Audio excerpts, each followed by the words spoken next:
ഞങ്ങളും ക്രൂശിക്കപ്പെട്ട ക്രിസ്തുവിനെ പ്രസംഗിക്കുന്നു. ദൈവ തിരുനാമത്തിന് മഹത്വം ഉണ്ടാകട്ടെ. യോശുവയുടെ പുസ്തകം 8-ാം അധ്യായം 1-ാം വാക്യം നമുക്ക് വായിച്ച് കേൾക്കാം. അനന്തരം യഹോവ യോശുവയോട് അരുളി ചെയ്തത്, ഭയപ്പെടരുത്, വിഷാദിക്കുകയും അരുത്. ദൈവത്തിന് സ്തോത്രം. ഭയപ്പെടരുത്, വിഷാദിക്കുകയും അരുത്. ഭയപ്പെടരുതെന്നാണ് ദൈവത്തിൻ്റെ ആഹ്വാനം. ഭയപ്പെടരുത് എന്നാണ് ദൈവത്തിൻ്റെ കൽപ്പന. ദൈവത്തിൻ്റെ വചനം വായിക്കുമ്പോൾ ഭയപ്പെടരുത്, കരയേണ്ട, ഒന്നിനെക്കുറിച്ചും വിചാരപ്പെടരുത് എന്നിങ്ങനെയുള്ളതായ വാക്കുകൾ ആവർത്തിച്ച് നമുക്ക് കേൾക്കാൻ സാധിക്കും. കാരാഗ്രഹത്തിൽ കിടന്നുകൊണ്ട് അപ്പോസ്തലനായ പൗലോസ് ലേഖനം എഴുതുമ്പോൾ, ഫിലിപ്പിയ സഭയ്ക്ക് ലേഖനം എഴുതുമ്പോൾ പറയും, ഒന്നിനെക്കുറിച്ചും വിചാരപ്പെടരുത് എന്ന്. അപ്പോസ്തലൻ യാതനയിലും ദുഃഖത്തിലും പീഡയിലും തന്നെ കഴിയുകയായിരുന്നു കാരാഗ്രഹത്തിൽ. റോമൻ ജയിലിൽ കിടക്കുമ്പോൾ അപ്പോസ്തലൻ പറയുകയാണ്, എഴുതുകയാണ്, അങ്ങ് ഗ്രീസിലുള്ള ഫിലിപ്പിയിലുള്ള വിശ്വാസികൾക്ക് എഴുതുമ്പോൾ, റോമിൽ നിന്ന് എഴുതുമ്പോൾ, അപ്പോസ്തലൻ ജയിലിൽ നിന്ന് എഴുതുമ്പോൾ പറയുന്നു, കർത്താവിൽ എപ്പോഴും സന്തോഷിപ്പീൻ. സന്തോഷിപ്പീൻ എന്ന് ഞാൻ പിന്നെയും പറയുന്നു, നിങ്ങളുടെ സൗമ്യത സകല മനുഷ്യനും അറിയട്ടെ. കർത്താവ് ഒരുവൻ അടുത്തിരിക്കുന്നു, ഒന്നിനെക്കുറിച്ചും വിചാരപ്പെടരുത്. ഒന്നിനെക്കുറിച്ചും വിചാരപ്പെടരുത്. എല്ലാറ്റിലും പ്രാർത്ഥനയാലും അപേക്ഷയാലും നിങ്ങളുടെ ആവശ്യങ്ങൾ സ്തോത്രത്തോടുകൂടെ ദൈവത്തോട് അറിയിക്കത്രേ വേണ്ടത്. എന്നാൽ സകല ബുദ്ധിയെയും കവിയുന്ന ദൈവസമാധാനം നിങ്ങളുടെ ഹൃദയങ്ങളെയും നിലവുകളെയും ക്രിസ്തു യേശുവിങ്കൽ കാക്കും. വളരെ വ്യക്തമായിട്ടാണ് അപ്പോസ്തലൻ പറയുന്നത്, ഒന്നിനെക്കുറിച്ചും വിചാരപ്പെടരുത് എന്ന്. കർത്താവ് ഗിരിപ്രഭാഷണത്തിൽ, കർത്താവിൻ്റെ ആദ്യത്തെ പ്രസംഗത്തിൽ പറഞ്ഞു, നാളേക്കായി വിചാരപ്പെടരുത് എന്ന്. നാളത്തെ കാര്യങ്ങളോർത്ത് നിങ്ങൾ ആകുലപ്പെടരുത് എന്ന്. പലപ്പോഴും നമ്മുടെ ഹൃദയം ആകുലപ്പെടാറുണ്ട്. ഭൗതികമായ അനേകം പ്രശ്നങ്ങളും പ്രതിസന്ധികളും വരുമ്പോൾ നാം ചിലപ്പോൾ അമ്പരപ്പിലായി പോകാറുണ്ട്, നാം വിചാരപ്പെടാറുണ്ട്. എന്നാൽ ദൈവത്തിൻ്റെ വചനം വ്യക്തമായി പറയുന്നു, ഒന്നിനെക്കുറിച്ചും വിചാരപ്പെടരുത് എന്ന്, നാളേക്കായി വിചാരപ്പെടരുത് എന്ന്. നാം ഓരോരുത്തരും ഭാരപ്പെട്ടും ഞരങ്ങിയും ദുഃഖിച്ചും വലഞ്ഞും ആകുലമനസ്കരായിരിക്കുമ്പോൾ ദൈവത്തിൻ്റെ വചനം നമ്മെ ആശ്വസിപ്പിക്കുന്നു. ദാവീദ് സങ്കീർത്തനത്തിൽ പറഞ്ഞു, നിൻ്റെ ഭാരം യഹോവയുടെ മേൽ വെച്ചുകൊള്ളുക, അവൻ നിന്നെ പുലർത്തും, നീതിമാൻ കുലുങ്ങിപ്പോകുവാൻ അവനൊരു നാൾ സമ്മതിക്കുകയില്ല എന്ന്. 55-ാം സങ്കീർത്തനത്തിലാണ് നിൻ്റെ ഭാരം യഹോവയുടെ മേൽ വെച്ചുകൊള്ളുക എന്ന്. സങ്കീർത്തനക്കാരനായ ദാവീദ് 68-ാം സങ്കീർത്തനത്തിൽ പറഞ്ഞു, നമ്മുടെ രക്ഷയാകും ദൈവമായി നാൾതോറും നമ്മുടെ ഭാരങ്ങളെ ചുമക്കുന്ന കർത്താവ് വാഴ്ത്തപ്പെടുമാറാകട്ടെ. ദൈവം നമുക്ക് ഉദ്ധാരണങ്ങളുടെ ദൈവമാകുന്നു. ദൈവം നമുക്ക് ഉദ്ധാരണങ്ങളുടെ ദൈവമാകുന്നു. നാൾതോറും ഭാരങ്ങളെ ചുമക്കുന്ന കർത്താവ്. ആശ്വാസം വരളുന്ന വാക്കുകളാണ് ഈ വചനമെല്ലാം നമുക്ക് തരുന്നത്. നമ്മുടെ നീർന്ന ഹൃദയത്തിന് ആശ്വാസം പകരുന്ന വാക്കുകൾ. മനസ്സ് ചഞ്ചലപ്പെട്ടിരിക്കുമ്പോൾ, മനസ്സ് പരിഭ്രമിച്ചിരിക്കുമ്പോൾ, മുന്നോട്ടുള്ള ഗതി കാണാതെ നാം അഴലാർന്ന് നിൽക്കുമ്പോൾ, അപ്പോൾ ഈ വാക്യങ്ങൾ നമ്മെ ആശ്വസിപ്പിക്കുകയും ധൈര്യപ്പെടുത്തുകയും ചെയ്യും. അപ്പോസ്തലനായ പൗലോസ് തൻ്റെ ലേഖനത്തിൽ, 1-ാമത്തെ ലേഖനത്തിൽ 5-ാം അധ്യായത്തിൽ പറയും, അവൻ നിങ്ങൾക്കായി കരുതുന്നതാകയാൽ നിങ്ങളുടെ സകല ചിന്താകുലവും അവൻ്റെ മേൽ ഇട്ടുകൊള്ളുവീൻ.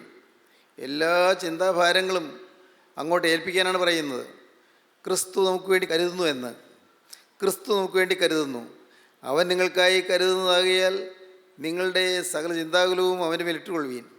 വിശുദ്ധ വേദപുസ്തകത്തിൽ ആവർത്തിച്ച് കാണുന്ന മറ്റൊരു വാക്കാണ് ഭയപ്പെടേണ്ട. ഭയപ്പെടേണ്ട എന്ന്. ഭയപ്പാടിലാണ് മനുഷ്യർ പലരും. പല പല കാര്യങ്ങളെക്കുറിച്ചുള്ളതായ ഭയപ്പാടുകൾ.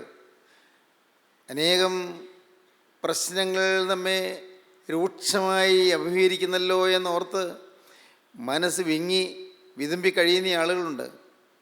ഭയപ്പെടേണ്ട എന്നാണ് ദൈവത്തിൻ്റെ ആത്മാവ് പറയുന്നത്. ഭയപ്പെടേണ്ട. ഇപ്പോൾ ഞാൻ ഈ വാക്കുകൾ പറയുമ്പോൾ നിങ്ങൾ ഒരിക്കലും വെറുതെ ഒരു പ്രസംഗം കേൾക്കുന്ന പോലെ കേൾക്കരുത്. നിത്യനായ ദൈവത്തിന് എന്നോട് വ്യക്തിപരമായി പറയാനുള്ള ഒരു സന്ദേശമാണ് ഭയപ്പെടരുത് എന്നുള്ളത്. അങ്ങനെയാണ് നാം മനസ്സിലാക്കേണ്ടത്. സ്വർഗത്തിലെ നിത്യനായ ദൈവത്തിൻ്റെ അരുളപ്പാടാണ് തിരുവചനം.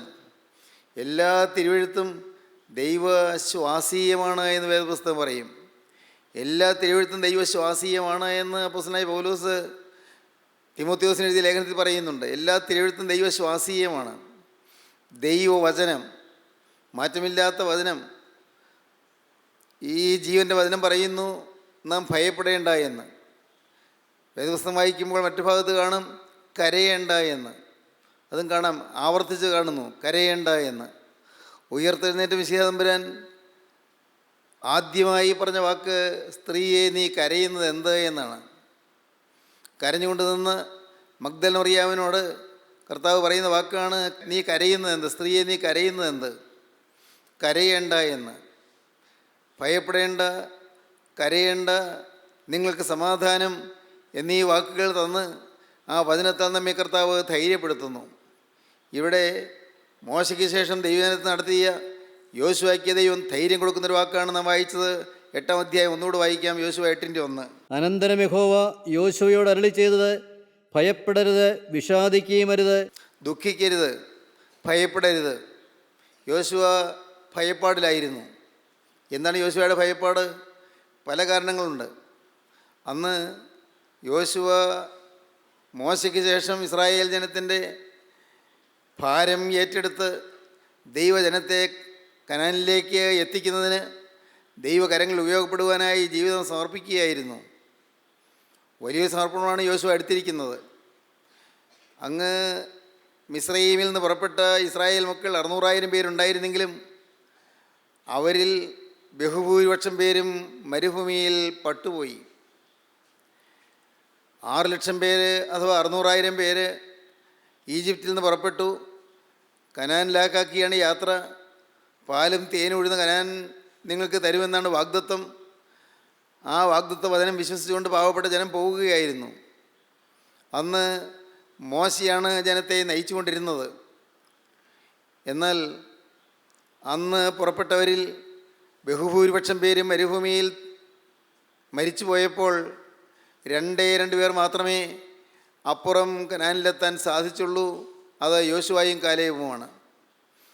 നിത്യനായ ദൈവം തൻ്റെ മഹത്വമേറിയ ശുശ്രൂഷ യോശുവയെ പരിപാലിച്ചു. മോശയ്ക്ക് ശേഷം യോശുവ ആ ശുശ്രൂഷ ഏറ്റെടുത്തു. ജനത്തെ നയിച്ചുകൊണ്ട് പോകുമ്പോൾ വലിയൊരു പട്ടണം അവരുടെ മുമ്പിലുണ്ടായിരുന്നു. പട്ടണം യെറിഹോ പട്ടണമാണ്. യെറിഹോ നഗരം. അന്ന് യെറിഹോ നഗരത്തിന് ചുറ്റും വലിയ കോട്ടമതിലുണ്ടായിരുന്നു.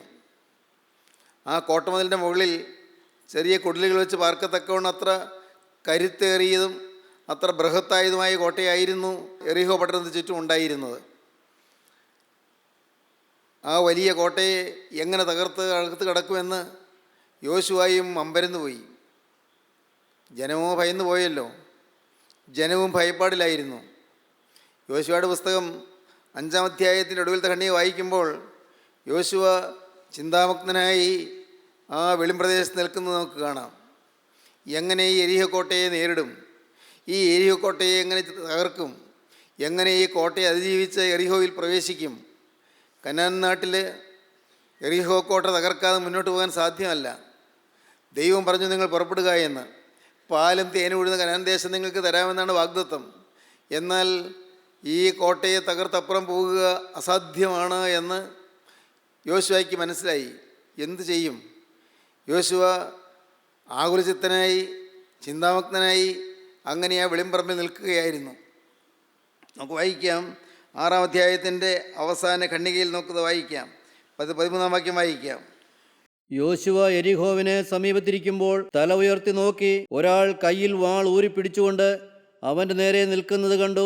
യോശുവ അവൻ്റെ അടുക്കൽ ചെന്ന് അവനോട്, നീ ഞങ്ങളുടെ പക്ഷക്കാരനോ ശത്രുപക്ഷക്കാരനോ എന്ന് ചോദിച്ചു. യോശുവ അങ്ങയിരിക്കുമ്പോൾ ഒരാൾ കയ്യിൽ വാളും പിടിച്ച് നിൽക്കുന്നത് യോശുവ കണ്ടു. കയ്യിൽ വാളുള്ളൊരു പുരുഷൻ. ആരാണെന്ന് യോശുവയ്ക്ക് മനസ്സിലായില്ല. ശത്രുപക്ഷക്കാരനാണോ അതോ സ്വന്തം പക്ഷക്കാരനാണോ അതും യോശുവയ്ക്ക് മനസ്സിലായില്ല. യോശുവ നോക്കി, വാൾ ഊരി പിടിച്ചുകൊണ്ട് ഒരാൾ നിൽക്കുന്നു. യോശുവ അരിയിലേക്ക് ചെന്നു. അതൊരു ധൈര്യമാണ്. വാൾ ഊരി പിടിച്ച് നിൽക്കുന്ന ആ പുരുഷൻ്റെ അരിയിലേക്ക് യോശുവ ചെന്നത് ഒരു ധീരമായ ചുവടുവെപ്പായിരുന്നു. യോശുവ ചെന്ന് ചോദിച്ചു, നീ ഞങ്ങളുടെ പക്ഷക്കാരനാണോ അതോ നീ ശത്രുപക്ഷക്കാരനാണോ? ഉടനെയുള്ള മറുപടി അല്ല. അതെന്താണത്? അല്ല. ഞങ്ങളുടെ പക്ഷക്കാരനാണോ ശത്രുപക്ഷക്കാരനാണോ ചോദിച്ചപ്പോൾ പറയുകയാണ് അല്ല. നമുക്ക് വായിക്കാം. അതിനെ അവൻ, അല്ല, ഞാൻ യഹോവയുടെ സൈന്യത്തിന്റെ അധിപതിയായി ഇപ്പോൾ വന്നിരിക്കുന്നുവെന്ന് പറഞ്ഞു. ശത്രുപക്ഷക്കാരനുമല്ല, സ്വന്തം പക്ഷക്കാരനുമല്ല. ഞാൻ പ്രത്യേകിച്ച് പക്ഷഭേദമുള്ളവനല്ല, പ്രത്യേകിച്ച് കക്ഷി വ്യത്യാസമുള്ളവനല്ല, പ്രത്യേകിച്ച് സമൂഹ വ്യത്യാസമുള്ളവനല്ല. എനിക്ക് ആരോടും പ്രത്യേകിച്ച് ആനുകൂല്യമില്ല, ആരോടും പ്രത്യേകിച്ച് പ്രാതികൂല്യവുമില്ല. അല്ല, ഞാൻ ദൈവത്തിൻ്റെ സൈന്യത്തിൻ്റെ അധിപതിയായി വന്നിരിക്കുന്നു. യോശുവയ്ക്ക് വലിയ സന്തോഷമായി. ജീവനുള്ള ദൈവത്തിൻ്റെ സേനാനായകൻ വന്നിരിക്കുന്നു ഈ ഭൂമിയിലേക്ക്. ദൈവത്തിൻ്റെ സ്വർഗീയ സൈന്യത്തിൻ്റെ അധിപതി ഇറങ്ങി വന്നിരിക്കുന്നു. അല്ല, ഞാൻ യഹോവയുടെ സൈന്യത്തിൻ്റെ അധിപതിയായി ഇപ്പോൾ വന്നിരിക്കുന്നു എന്ന് പറഞ്ഞു. അപ്പോൾ യോശുവ സാഷ്ടാംഗം വീണ് നമസ്കരിച്ചു. ഉടനെ പറഞ്ഞു, നിൽക്ക്, നിൻ്റെ കാലിൽ നിന്ന് ചെരുപ്പ് അഴിച്ചു കളക. നീ നിൽക്കുന്ന സ്ഥലം വിശുദ്ധ ഭൂമിയാണ്. ദൈവീക സാന്നിധ്യം എവിടെയുണ്ടോ അവിടെ വരുമ്പോൾ പൊടി പറ്റിയ കാല് അത് കഴുകിയിട്ടേ കടന്നു വരാവൂ. ചെളി പറ്റിയതായ ചെരുപ്പ് മാറ്റിയിട്ടേ കടന്നു വരാവൂ. ജീവിതത്തിൻ്റെ അഴുക്ക് അശുദ്ധി മാറ്റിയിട്ടേ ദൈവസ്ഥനിലേക്ക് വരാവൂ. നിൻ്റെ കാലിൽ നിന്ന് ചെരുപ്പ് അഴിച്ചു കളക. ഈ ഭൂമിയിലൂടെ സഞ്ചരിച്ച് കാലിൽ ചെളി പറ്റിയിട്ടുണ്ട്, ചെരുപ്പിൽ അഴുക്ക് പറ്റിയിട്ടുണ്ട്, പൊടി പടർന്നു കയറിയിട്ടുണ്ട്. ഈ ചെരുപ്പ് അഴിച്ചു കളക. പറയുകയാണ്, നിൻ്റെ കാലിൽ നിന്ന്. യഹോവയുടെ സൈന്യത്തിന്റെ അധിപതി യോശുവയോട്, നിന്റെ കാലിൽ നിന്ന് ചെരുപ്പ് അഴിച്ചു കളക, നീ നിൽക്കുന്ന സ്ഥലം വിശുദ്ധമാകുന്നുവെന്ന് പറഞ്ഞു. ദൈവത്തിന് സ്തോത്രം. യോശുവയോട് പറഞ്ഞു, നീ നിൽക്കുന്ന സ്ഥലം വിശുദ്ധ ഭൂമിയാണ്. ദൈവത്തിൻ്റെ സാന്നിധ്യം എവിടെയുണ്ടോ അത് വിശുദ്ധ ഭൂമിയാണ്. നിൻ്റേതായ പഴയ പാരമ്പര്യങ്ങളും പഴയ സമ്പ്രദായങ്ങളും പഴയ ആചാരങ്ങളും പഴയ പൊടികളും പൊടി പടലങ്ങളും എല്ലാം മാറ്റിക്കളയുക. പഴയതെല്ലാം നീക്കിക്കളയുക. നിൻ്റേതായ അഴുക്കെല്ലാം മാറ്റിക്കളയുക. നീ നിൽക്കുന്ന സ്ഥലം വിശുദ്ധ ഭൂമിയാകയാൽ നിൻ്റെ കാലിൽ നിന്ന് ചെരുപ്പ് അഴിച്ചു കളക. യേശു അനുസരിച്ചു. തുടർന്ന് 6-ാം അധ്യായം, അത് അതിമനോഹരമായ അധ്യായമാണ്. യോശുവയുടെ പുസ്തകം 6-ാം അധ്യായത്തിൽ നാം കാണുന്നത് വലിയൊരു ജയം ദൈവം ജനത്തിന് കൊടുത്തു. യോശുവയ്ക്കും യോശുവയുടെ കൂടെയുള്ള ജനത്തിനും വളരെ അത്ഭുതകരമായ വിജയം കൊടുത്തു. വലിയ കോട്ട, എരിഹോ കോട്ട, തകർക്കാൻ സാധ്യമല്ലാത്ത കോട്ട, ആ കോട്ട താനേ അടർന്നു വീണു എന്ന് പറയുന്നതിനേക്കാൾ കുറേ കൂടി ശരി, കോട്ട ആ നിൽക്കുന്നിടത്ത് തന്നെ താഴോട്ടങ്ങ് ഇരുന്നു. ഭൂമിയിൽ ആ കോട്ട നിൽക്കുന്ന ഭാഗം, അത്രയും ഭാഗം അങ്ങ് കോട്ട താഴോട്ട് ഭൂമിയിലേക്ക് അങ്ങ് ഇടിഞ്ഞിടിഞ്ഞ് താണു, നിരപ്പായി തീർന്നു. ഇടിഞ്ഞു വീണിരുന്നെങ്കിൽ അപ്പുറം കിടക്കാൻ പറ്റുകയില്ല. കാരണം ആ ചണ്ടിക്കൂമ്പാരങ്ങളുടെ അപ്പുറത്തേക്കും കിടക്കും, വലിയ പ്രയാസമായേനെ. പക്ഷേ കോട്ടയിലെ ആ ഇടിഞ്ഞു പോയതിൻ്റെ ഭാഗങ്ങളൊന്നും ബാക്കി പുറത്ത് കാണാൻ വയ്യാത്ത വിധത്തിൽ ഭൂമിക്കടിയിലേക്ക് അതങ്ങ് താണുപോയി. എരിഹോ കോട്ട തകർന്നു. സുഖമായി ദൈവജനത്തിന്, ഇസ്രായേൽക്കാർക്ക് സുഖമായി അപ്പുറം കടക്കാൻ പറ്റി. വളരെ മനോഹരമായൊരു വിവരണമാണ് 6-ാം അധ്യായത്തിൽ. കോട്ട തകർന്നു, ഇസ്രായേൽ ജനം അപ്പുറം കടന്നു. വലിയ ആഹ്ലാദമായി, വലിയ ആരവാരമായി, വലിയ സ്തുതിയായി. എന്തൊരു വലിയ വിജയമാണ് കിട്ടിയത്! എന്തൊരു അത്ഭുതമായ വിജയമാണ് കിട്ടിയത്! ഒരു വാളെടുത്തില്ല, യുദ്ധം ചെയ്തില്ല, അതുകൊണ്ട് അധ്വാനിച്ചില്ല, ആർക്കും കായക്ലേശം വന്നില്ല, ആർക്കും ബുദ്ധിമുട്ട് വന്നില്ല. കോട്ട തനിയേ തീർന്നു. കോട്ട മാറിപ്പോയി, കോട്ട തീർന്നുപോയി, കോട്ട താണുപോയി. അത്ഭുതം, മഹാത്ഭുതം. ഇതെങ്ങനെ സംഭവിച്ചു? അതാണ് ദൈവികമായ വഴി എന്ന് പറയുന്നത്. നിത്യനായ ദൈവത്തിൻ്റെ വഴി അത്ഭുതങ്ങളുടെ വഴിയാണ്, അത് അതിശയങ്ങളുടെ വഴിയാണ്. ജീവനുള്ള ദൈവം അത്ഭുതം പ്രവർത്തിച്ചു. ദൈവം പറഞ്ഞു, യോശുവ അനുസരിച്ചു. യോശുവ പറഞ്ഞു, ജനം അനുസരിച്ചു. അനുസരണമാണ് നാം കാണുന്നത്. ദൈവം പറഞ്ഞു, കോട്ടയ്ക്ക് ചുറ്റും മൗനമായി നടക്കുക. വലിയൊരു കോട്ട, ആ കോട്ടയ്ക്ക് ചുറ്റും ഇക്കണ്ട ജനം മൗനമായി നടക്കുന്നു. കോട്ടയുടെ മുകളിൽ നിന്നുകൊണ്ട് എറിഹോ കോട്ടയ്ക്ക് അകത്തുള്ളവർ അവരെ പരിഹസിച്ചു. ഈ കൂട്ടരുടെ കയ്യിൽ ആയുധമില്ലല്ലോ, അവരെങ്ങനെ നമ്മൾ ജയിക്കും? അവർ ജയിക്കാൻ പോകുന്നില്ല, വെറുതെ മിണ്ടാതെ നടക്കുന്ന കണ്ടില്ലേ? ആക്ഷേപിച്ചു. അന്നത്തെ നടപ്പ് കഴിഞ്ഞു. 2-ാം ദിവസം കോട്ടയ്ക്ക് ചുറ്റും നടക്കുക, അന്ന് നടന്നു. 3-ാം ദിവസം കോട്ടയ്ക്ക് ചുറ്റും നടക്കുക, അവർ നടന്നു, ആ ദിവസവും തീർന്നു. 4, 5, 6 7-ാം ദിവസം ദൈവം പറഞ്ഞു 7 പ്രാവശ്യം ചുറ്റുക. 7 പ്രാവശ്യം നടക്കുകയാണ്, നിശബ്ദരാണ്. ഒന്നും മിണ്ടുന്നില്ല, വെറുതെ നടക്കുന്നു, ദൈവം പറഞ്ഞതനുസരിക്കുക മാത്രം ചെയ്യുന്നു. ആർക്കും മനസ്സിലാവില്ല. ചരിത്രത്തിലെ ഒരു അത്ഭുതമാണത്. മനുഷ്യന് മനസ്സിലാവുകയില്ല. ദൈവിക വഴി ഒരു മനുഷ്യൻ്റെ ബുദ്ധിക്കും മനസ്സിലാക്കാൻ സാധിക്കുകയില്ല. ഒരു മനുഷ്യൻ്റെ ശക്തിക്കും ഗ്രഹിക്കാൻ സാധിക്കുകയില്ല. മനുഷ്യൻ്റെ മേധാശക്തിക്ക്, മനുഷ്യൻ്റെ ബുദ്ധിശക്തിക്ക് അത് വിധേയപ്പെടുന്നതല്ല ദൈവത്തിൻ്റെ വഴി. ദൈവത്തിൻ്റെ വഴി എന്താണെന്ന് മനസ്സിലായില്ലെങ്കിലും അങ്ങ് അനുസരിക്കാൻ സാധിച്ചാൽ ജയമാണ്. ദൈവത്തിൻ്റെ വചനവും ദൈവത്തിൻ്റെ വഴിയും അനുസരിക്കാനും കീഴ്പ്പെടുവാൻ സാധിക്കുന്നത് വിജയത്തിൻ്റെ ചുവടുവെപ്പിൻ്റെ ആദ്യത്തെ അനുഭവമാണ്. വിജയത്തിൻ്റെ നാന്ദിയാണ്. അനുസരിക്കാൻ സാധിക്കുക, ചോദ്യം ചെയ്യാതെ അനുസരിക്കുക. ജനം അനുസരിച്ചു. 7-ാം പ്രാവശ്യം നടക്കുമ്പോൾ യോശുവ പറഞ്ഞു, ഇനിയൊരു കാര്യം ചെയ്യണം. നിങ്ങൾ പെട്ടകം ചുമക്കുന്ന പുരോഹിതന്മാർ മുമ്പേ പോകുന്നു, അതിൻ്റെയും മുന്നേ വാളേന്തിയ പുരുഷൻ പോകുന്നു, അതിൻ്റെ പിന്നാലെ യോശുവ പോകുന്നു, അതിൻ്റെ പിന്നാലെ ജനം പോകുന്നു. ഇങ്ങനെ പോകുമ്പോൾ 7-ാം പ്രാവശ്യം ചുറ്റുമ്പോൾ നിങ്ങൾ ആർപ്പിടുവീൻ. എന്താണ് ആർപ്പിടുന്നത്? ദൈവം കോട്ട തകർത്തതിനായി ദൈവത്തിന് സ്തുതി.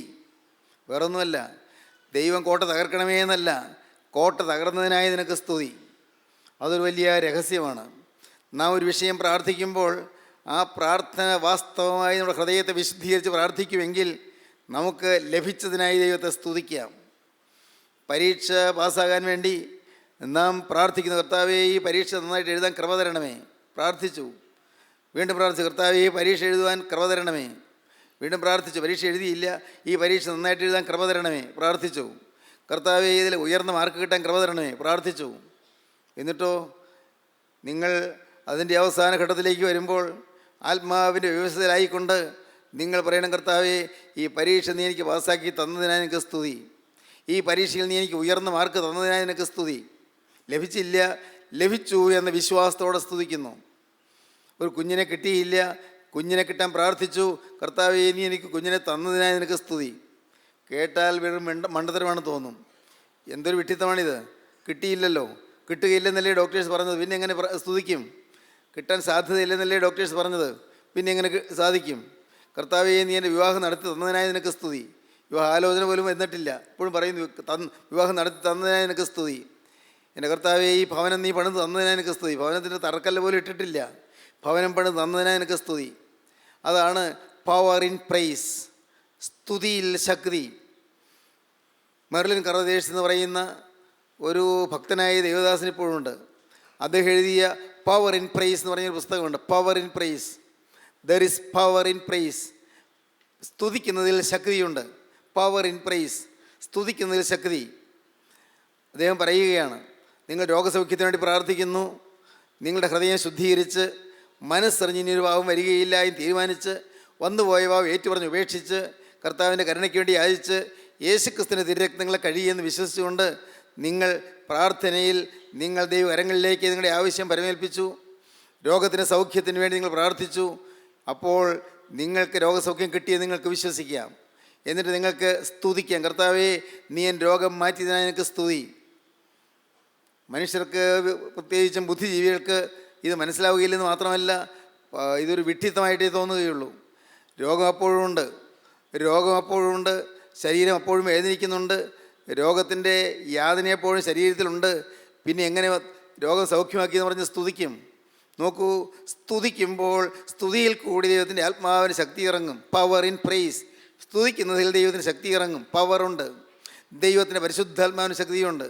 സ്തുതിക്കുന്നു, സ്തുതിയിൽ കൂടിയ ശക്തി പകരുന്നു. ആ ശക്തി നമ്മുടെ ശരീരത്തിലൂടെ വ്യാപരിക്കുന്നു, ശരീരത്തിലൂടെ പ്രസരിച്ച് ശരീരത്തിൻ്റെ എല്ലാ ധാതുക്കളിലും വ്യാപിക്കുന്നു, ശരീരകോശങ്ങളിൽ വ്യാപിക്കുന്നു, അത് രക്തധമനികളിൽ വ്യാപിക്കുന്നു, നമ്മുടെ സിരകളിലൂടെ ഒഴുകുന്നു. നമ്മുടെ ശരീരമാസകലം ആ സ്തുതിയിൽ ശക്തമായ അനുഭവമുള്ളതായിത്തീരുന്നു. ഇത് നമുക്ക് അനുഭവിക്കാവുന്ന കാര്യമാണ്, ബുദ്ധിക്ക് വിധേയപ്പെടുന്ന കാര്യമല്ല, അനുഭവിക്കാവുന്ന കാര്യമാണ്. അന്ന് യോശുവ വലിയൊരു അത്ഭുതകരമായൊരു കാര്യം കാണാൻ തുടങ്ങുകയാണ്. യോശുവ സ്തുതിച്ചു, ജനവും സ്തുതിച്ചു, എല്ലാവരും ആർപ്പിട്ടു. എരിഹോ കോട്ട തകർന്നു. വലിയ വിജയമല്ലേ? യോശുവ സന്തോഷിച്ചു, ജനവും സന്തോഷിച്ചു. പിന്നെ യോശുവ പറഞ്ഞു, ഇനി നമുക്ക് എരിഹോ കോട്ട ജയിച്ചല്ലോ, ഇനി ഒരു ചെറിയ കോട്ടയുണ്ട്, ഹായ് കോട്ട. ആ കോട്ട നമുക്ക് ജയിക്കണം. അതിനകത്ത് ഒരു ആളൊന്നും പോകേണ്ട ആവശ്യമില്ല, ഇത്രയും ആളുകൾ മുഴുവനൊന്നും പോകേണ്ട കാര്യമില്ല, ചെറിയ കോട്ടയല്ലേ, ആ കോട്ട നമുക്ക് ജയിക്കണം. ആ കോട്ട ജയിക്കാനായിട്ട് അവർ പുറപ്പെട്ടു. പക്ഷേ ആ കോട്ട ജയിക്കാൻ പോയവർ അനേകം പേര് പട്ടുപോയി, അനേകം പേര് യുദ്ധത്തിൽ തോറ്റുപോയി എന്ന് മാത്രമല്ല നാശം വന്നു. നമുക്ക് വായിക്കാം, 7-ാം അധ്യായത്തിൻ്റെ 2-ാം വാക്യം നമുക്ക് വായിക്കാം. യോശുവ യെരിഹോവിൽ നിന്ന് ബേതേലിന് കിഴക്ക് ബേതാവിൻ്റെ സമീപത്തുള്ള ഹായിയിലേക്ക് ആളുകളെ അയച്ച് അവരോട്, നിങ്ങൾ ചെന്ന് ദേശം ഒറ്റുനോക്കുവിനെന്ന് പറഞ്ഞു. അവർ ചെന്ന് ഹായിയെ ഒറ്റുനോക്കി. യോശുവയുടെ അടുക്കൽ മടങ്ങിവന്ന് അവനോട്, ജനമെല്ലാം പോകണമെന്നില്ല, ഹായിയെ ജയിച്ചടക്കുവാൻ 2000-3000 പോയാൽ മതി.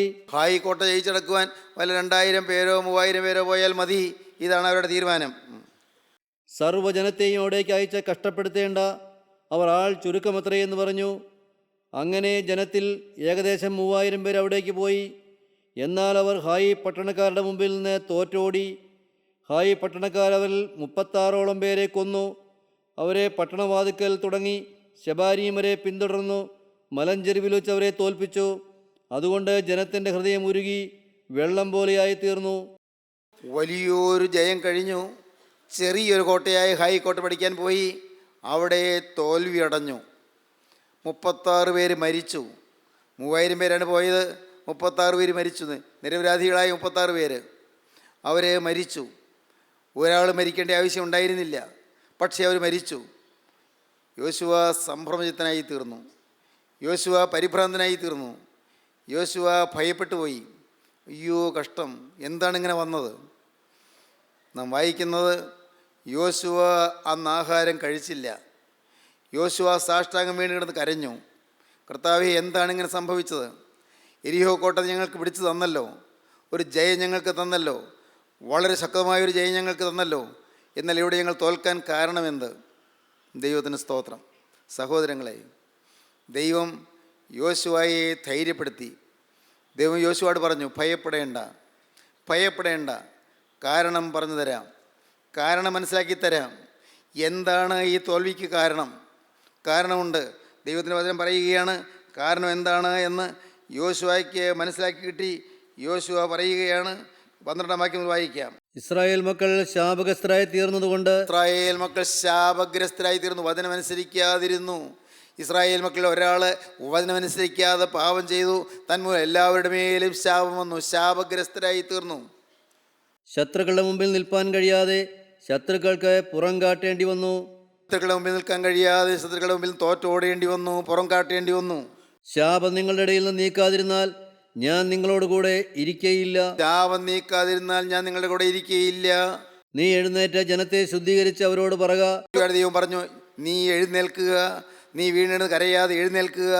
ജനത്തെ നീ ശുദ്ധീകരിച്ച്, ജനത്തെ നീ ശുദ്ധീകരിക്കുക, ജനത്തെ നീ ശുദ്ധീകരിച്ച് അവരോട് പറയുക, നാളത്തേക്ക് നിങ്ങളെ തന്നെ ശുദ്ധീകരിപ്പീൻ. നാളത്തേക്ക് നിങ്ങളെ തന്നെ ശുദ്ധീകരിപ്പീൻ. ഇസ്രായേലേ, നിന്റെ നടുവിലൊരു ശാപമുണ്ട്. നിന്റെ നടുവിലൊരു ശാപമുണ്ട്.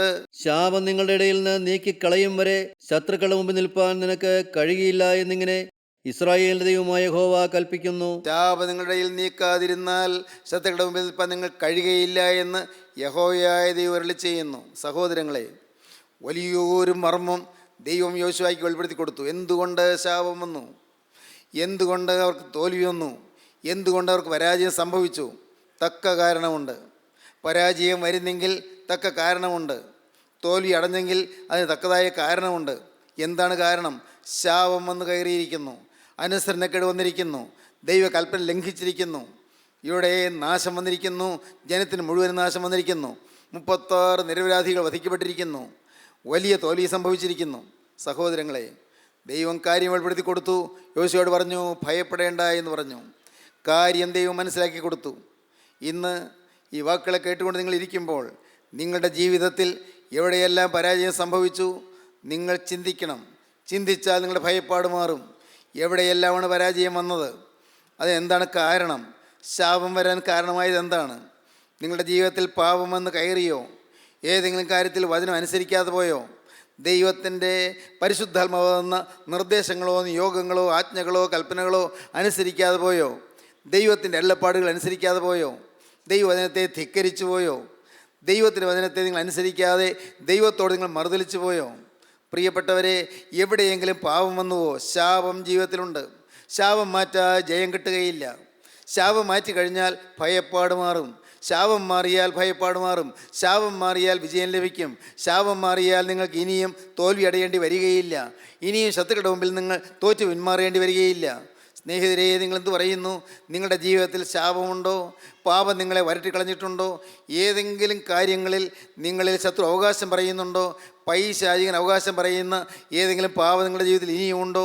ഏറ്റുപറഞ്ഞ് ഉപേക്ഷിക്കാത്ത പാപങ്ങൾ ഏതെങ്കിലും ഉണ്ടോ? വേദനയോടെ അനുതാപത്തോടെ കരഞ്ഞ് കർത്താവേ തെറ്റുപറ്റിപ്പോയി എന്ന് പറഞ്ഞ് കരഞ്ഞ് അനുദവിക്കാത്ത ഏതെങ്കിലും പാപം ഇനിയും ബാക്കിയുണ്ടോ? സ്നേഹിതരെ, നിങ്ങൾ ചിന്തിക്കൂ. പാപം നിങ്ങളുടെ ജീവിതത്തിലുണ്ടെങ്കിൽ അത് ശാപകരമായി തീരും. ശാപം നിങ്ങളുടെ ജീവിതത്തിലുണ്ടെങ്കിൽ നിങ്ങൾ തോറ്റുപോകേണ്ടി വരും. നിങ്ങളുടെ ജീവിതത്തിൽ നിങ്ങൾക്ക് ഒരടി മുന്നോട്ട് വയ്ക്കാൻ സാധിക്കാതെ വരും. തൽക്കാലത്തേക്ക് ഒരുപക്ഷെ നിങ്ങൾക്ക് ജയം കിട്ടിയാലും ആത്യന്തികമായ പരാജയത്തിലേക്ക് നിങ്ങൾ നീങ്ങുകയാണ്. ഇന്ന് ഇത് കേട്ടുകൊണ്ടിരിക്കുമ്പോൾ തന്നെ നിങ്ങൾക്ക് ദൈവത്തോട് പറയാം, കർത്താവേ, എൻ്റെ ജീവിതത്തിൽ ശാപത്തിന് കാരണമായിട്ട് എന്തുണ്ട്? എൻ്റെ ജീവിതത്തിൽ ശാപകരമായി എന്തിനി ബാക്കിയുണ്ട്? പിശാച് അവകാശം പറയുന്ന എന്തിനിയുണ്ട്? നാഥ, കാണിച്ചു തരണമേ. നിങ്ങൾ പ്രാർത്ഥിക്കുമോ? അപ്പോഴുണ്ട് കർത്താവായ യേശുവിൻ്റെ തിരുരക്തം, ശാപം മാറ്റുന്ന തിരുരക്തം, ശാപം മാറ്റുന്ന കുരിശിലെ തിരുരക്തം നിങ്ങളുടെ മേൽ ചൊരിയും. ആ തിരുരക്തത്താൽ നിങ്ങളുടെ ശാപം മാറും.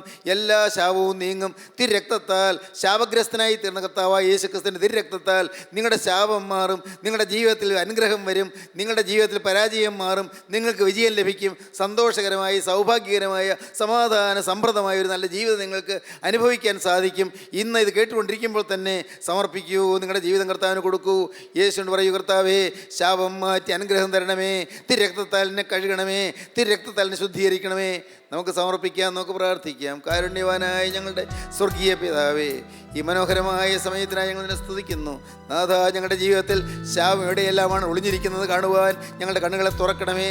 ഈ ജനത്തെ അവിടെ നിന്ന് അനുഗ്രഹിക്കണമേ. അതിനെ കേട്ട് എല്ലാവരെയും തൃക്കരം തൊട്ട് ആശീർവദിക്കണമേ, അനുഗ്രഹിക്കണമേ. തിരുനാമം മഹത്വപ്പെടുത്തണമേ. യേശുവിൻ നാമത്തിൽ തന്നെ. ആമീൻ.